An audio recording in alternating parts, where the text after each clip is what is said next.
I make non-electric infant warming blanket incubators that warm 7,200 babies in resource-scarce hospitals.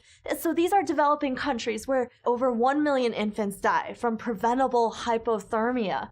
And the reason why is because they're born in communities where there's a severe lack of electricity, and it takes a long time to get to a hospital. So these babies will die from hypothermia during transport. In other cases, the mother is not always available to provide warmth. Sometimes she just needs to rest or receive her own medical care. So the next best option is to put the infants into an incubator, which is a device in these hospitals which are only used to warm one baby usually. And it has oxygen and air and some moisture going in.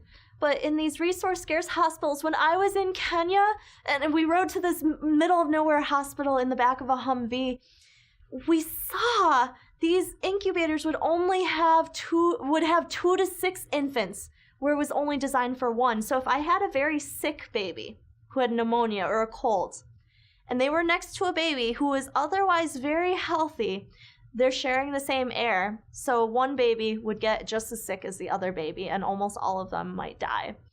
And so that was a real problem. And in fact, when we were in Kenya, don't learn about problems just from the 50,000-foot view. You have to go and dig in deep.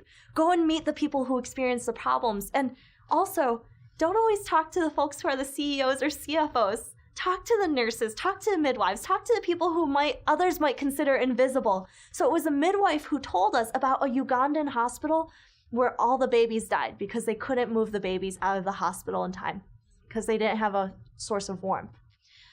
So this problem resonated so much for everyone out there. I think that one of the things that helped me, an introvert, break out of my shell was that I passionately wanted to solve the problem of infant deaths in resource-scarce settings because I was born preterm. In fact, I was born 1 month preterm, and I would have died if not for the incubator where I spent the first 11 days of my life. So that gave me the extra oomph, like the extra passion and the drive and the focus to tackle a really big problem. And a lot of humility, because I'm not a doctor or a nurse, but if I wanted to solve this problem, I had to go and talk to doctors and nurses.